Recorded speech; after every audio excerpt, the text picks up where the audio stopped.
मन के पहरेदार। मेरा नाम राघव है और आज मैं हॉस्पिटल में अपनी पत्नी प्रभा की रिपोर्ट्स लेने के लिए जा रहा हूँ। कदम आगे नहीं बढ़ रहे हैं, हाथ पैर कांप रहे हैं, दिल घबरा रहा है। आज हम दोनों की कोशिश कामयाबी की तरफ बढ़ेगी या नाकामयाबी का एक चादर ओढ़ ली जाएगी। सर, मुझे प्रभा की रिपोर्ट लेनी थी। क्या रिपोर्ट आ गई? जी हाँ, बिल्कुल, रिपोर्ट आ गई है। दिल बहुत जोर जोर से धड़कने लगा था। क्या होगा? बस सर, आपको थोड़ी देर के लिए बैठना होगा। प्रिंटर में कुछ प्रॉब्लम आई है। आधे घंटे का काम बचा है। आप लेते ही जाइए रिपोर्ट। वैसे भी मेल कर दूंगा आपको। क्या? रिपोर्ट में क्या है? रिपोर्ट सही तो है ना? राघव ने डरते हुए पूछा। जी हाँ, एक मिनट रुकिए। प्रभा जी की रिपोर्ट नॉर्मल आ गई है। राघव सुनते ही दमम से कुर्सी पर बैठ गया और बच्चे की तरह रोने लगा। यह खुशी और सुकून की आंसू थे जो यकीन नहीं कर पा रहे थे। राघव कुछ दिन पहले की ख्यालों में खो गया। कितना खुशनुमा घर था। दो बच्चे छोटे, पूरब और दिशा, सबके साथ कितने प्यार से रह रहे थे। सकारात्मक का के जीवन पर हावी थी। जो भी उससे राय लेने आता उसका शुक्रिया अदा बार बार करना नहीं भूलता। वह खुश मिजाज थी। सबको अपना बना लेने वाली उसमें ताकत थी। जहां पहुंच जाती रौनक हो जाती। मन में कोई किसी के लिए मैल नहीं था। जबकि कोई दुखी होकर आता तो हौसले के साथ ही वह वापस जाता। याद है जब मैंने प्रभा से कहा, प्रभा जल्दी तैयार हो जाओ। क्यों, कहाँ जाना है? रसोई से निकलते हुए कहा। अरे, तुम्हें याद नहीं, साल में एक बार मेडिकल का टेस्ट हम कराते हैं। आज उसी के लिए सोचा है। टाइम भी है। चलो दोनों चलते हैं। चलो करा कर आ जाते हैं। प्रभा जाने को तैयार नहीं थी, फिर भी जबरदस्ती ले गया था। प्रभा बार बार कहती रही, क्या जरूरत थी इतने महंगे टेस्ट कराने की? नहीं प्रभा, समय के साथ जरूरी है ये सब। आजकल पता ही नहीं चलता, कुछ भी हो जाए। तुम भी बिना बात पीछे पड़ ही जाते हो। कितना काम है मुझे आज। बेमन से टेस्ट करा आई थी। वापस घर आते ही प्रभा काम में लग गई और कुछ दिन बाद रिपोर्ट आने पर जो सोचा ना था वही हो गया। प्रभा को फर्स्ट स्टेज का कैंसर था। डॉक्टर के कहते ही मेरे तो दिल घबराने लगा था। स्टेज 1 है तो जल्दी ही सही हो जाएगा। घबराने की बात नहीं। कैंसर? कैंसर का नाम ही जानलेवा बीमारी मेरी प्रभा को कैसे हो सकता है?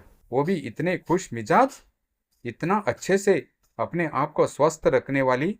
और न जाने कैसे जिस दिन डॉक्टर के यहाँ जाना था, प्रभा लाख बहाने बनाने की सोच रही थी कि कैसे बताऊं कि उसे कैंसर है।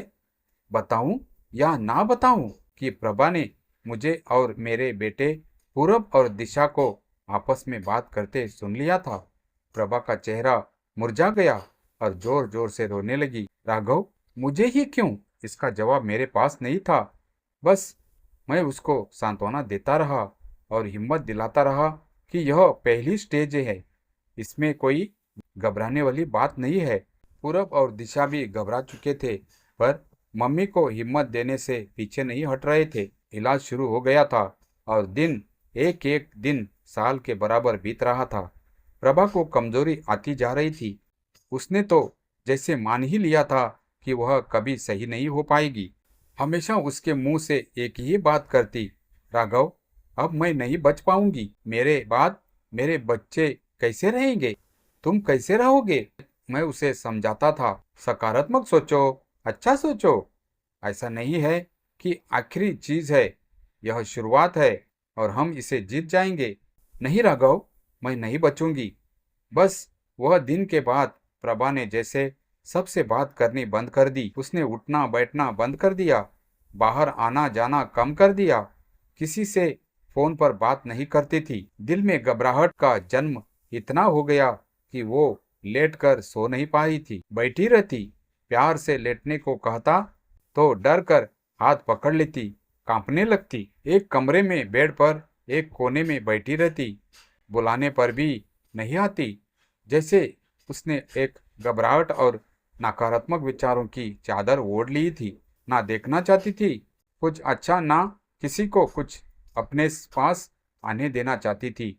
समझा समझा कर मैं और बच्चे थक गए थे, पर समझ नहीं पा रहा था यह तो प्रभा है जो दूसरों को हौसले देकर भेज देती थी। जब कोई परेशान होता था तो उसकी समस्याओं को चुटकी भर में हल कर देती थी।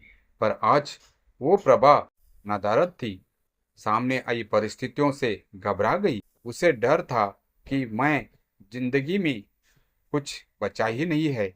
एक घबराहट हो रही थी, चारों तरफ सन्नाटा लगता था उसको। दवाइयाँ चल रही थी, कमजोरी चेहरे पर साफ दिखाई दे रही, जबकि डॉक्टरों ने कह दिया था कि अगर प्रभा ऐसे ही चुप रही और ऐसे ही सोचती रही तो दवाइयाँ काम नहीं करेगी। पर दिमाग जैसे सुन्न हो गया था। प्रभा ना सुनना चाहती थी, ना कुछ बोलना। मेरा दिल भी घबराने लगा था। मैं प्रभा का हाथ अपने हाथ में पकड़ा था, टूटते हुए देखा था। अब समझाने के लिए मेरे शब्द भी नहीं बचे थे और वह समझने को तैयार ही नहीं थी।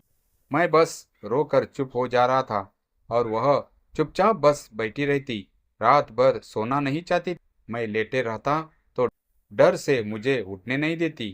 कभी उठने को चाहता तो उसका हाथ मेरे हाथ को पकड़े रहता कसकर, ताकि मैं भी ना चला जाऊं। कभी मैं, कभी पूरब, कभी दिशा उसके पास बैठे रहते। रात को ना लेटने की वजह से मैंने उसके पीछे एक ढलान सी बना दी थी, जिससे बैठे बैठे सोने की स्थिति जैसे रहे हॉस्पिटल के बेड जैसा। घबराहट हावी हो जाती थी। प्रभा को समझाना बेकार हो गया। आज मन बहुत परेशान था और मैं रो रो कर थक गया था। सोचने समझने की शक्ति खत्म हो गई थी। टीवी खोलकर बैठा तो कितने ऐसे उदाहरण मुझे दिखाई दिए जो कि जिंदगी की जंग को लड़कर वापस आई थी। मनीषा कोइराला, और न जाने कितने उसने मेरे मन में एक उम्मीद की किरण जगाई। और मैंने भी कसम खा ली थी कि मैं प्रभा को ऐसे रोते हुए तो नहीं देख सकता था, और ना ही मैं उसे इतने नकारात्मक विचारों में गिरा हुआ रहने दूंगा। मैं समझ गया था कि उसके केवल मन का खेल है। उसने अपने मन के बाहर वह पहरेदार बैठा रखे थे जो सकारात्मक विचार और नकारात्मक, जिसमें वह सकारात्मकता को अंदर आने ही नहीं देना चाहती थी। केवल नकारात्मक सोच उसने अपने मन दिमाग में बैठा लिया था। मैं भी अगले दिन पूरे जोश के साथ उठा और सुबह ही मैंने प्रभा से कहा, गर्मा गर्म कॉफी। नहीं राघव, मेरा मन। नहीं नहीं, प्रभा ने बेमन से कहा, आज से सुबह की कॉफी और चाय मैं तुम्हें ही बनाकर दूंगा, और मेरे हाथ की चाय की होगी तो तुम्हारा यह सब आलस सब भाग जाएगा। सुबह ही हम 4 बजे उठकर बाहर वॉक के लिए जाएंगे। नहीं तो तुम्हारी कमजोरी बहुत है तो हम पार्क में बैठेंगे। यह क्या है? प्रभा ने कहा। नहीं, तुमने बहुत उदासीनता को अपने अपना लिया है। प्रभा, ऐसे नहीं। जब तक तुम नहीं अपने मन में सोचो कि मैं सही हो पाऊंगी, तब तक तुम सही नहीं हो पाओगी, और मैं हार नहीं मानूंगा।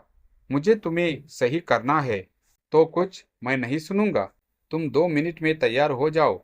और प्रभा मेरे मन रखते हुए तैयार होकर पार्क में बैठ गए। हम दोनों जाकर बस बैठे रहे। आसपास के लोगों को देखकर मन को शांत हो रहा था। हवा ठंडी ठंडी चेहरे पर आकर बहुत अच्छा, मन हल्का महसूस हो रहा था। प्रभा को भी कुछ तो मुझे लगा कि उसे अच्छा लगा। बस उसे घर से निकलने का मन ही नहीं होता था। और शाम को ऑफिस आने के बाद मैं नहीं या पूरब, दिशा, हम तीनों में से कोई भी उसको शाम को पार्क में ले जाता, जिसमें बच्चे खेलते, कभी कुछ देखते। प्रभा को अच्छा लगने लगा था। प्रभा, लेकिन धीरे धीरे उसको घर से बाहर कुछ अच्छा महसूस होने लगा था। मैंने उसके लिए 5 बजे से 6 बजे तक मेडिटेशन सेंटर में अपना और प्रभा का नाम लिखवा दिया। वैसे तो मेरा बिल्कुल मन नहीं था, ना मुझे यह सब पसंद था, पर मुझे प्रभा के लिए यह सब करना था। प्रभा चौंक गई थी। आप चलोगे? आप तो बिल्कुल नहीं जाना चाहते। नहीं, अब मैं सोच रहा हूँ कि अपने पर भी थोड़ा ध्यान दूँ। सुबह मेडिटेशन, सुबह शाम पार्क, और घर में यह सबको बता दिया गया था कि टीवी पर कुछ भी समाचार सीरियल बेकार कुछ नहीं देखा जाएगा। केवल सब टीवी पर जो कॉमेडी सीरियल आ रहे हैं वही देखा जाएगा। बच्चे प्रभा टीवी, यूट्यूब मोटिवेशन की बातें सुनाते, कपिल शर्मा शो या जो भी कुछ हंसी मजाक का होता था तो प्रभा के चेहरे पर थोड़ी सी मुस्कान पाई जाती। कीमोथेरेपी भी शुरू थी जो कैंसर के लिए जरूरी थी। दवाइयाँ चल रही थी। अब इसका असर धीरे धीरे होने लगा था। रात को सोते समय हल्का सा म्यूजिक संगीत लगा देता था और सुबह उठते ही अच्छे से भजन।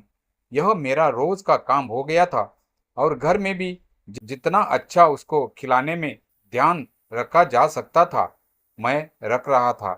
पर 2 महीने के बाद इस बात का असर प्रभा के चेहरे पर दिख रहा था। वह हंसने मुस्कुराने लगी थी।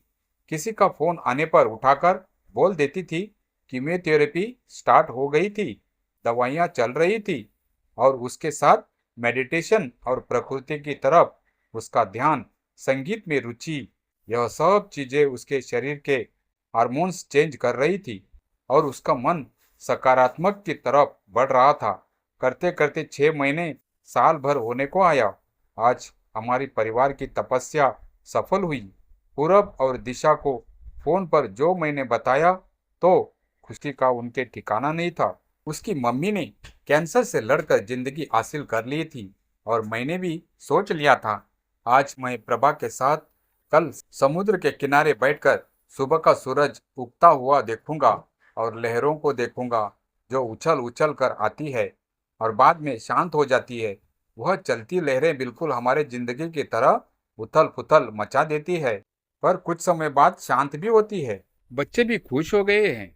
उन्होंने भी मम्मी के लिए बहुत कुछ सरप्राइज रखा होगा। आज खुशियों भरी शाम लौट आई है। दोस्तों, बीमारी तो सबको होती है पर बीमारी का असर विचारों के बदलने से बहुत बढ़ता है। यह हमारा मन पहरेदार बैठा लेता है, अपने सामने है, क्या अंदर आए क्या नहीं। सकारात्मक और नकारात्मक विचारों को अंदर लाते और निकालते हैं। दवाइयाँ काम करती है पर विचारों पर नियंत्रण मन ही करता है। जब भी हमारे पास नकारात्मक विचार आते हैं तो हमारा मन ही है जो उन्हें नियंत्रित करता है।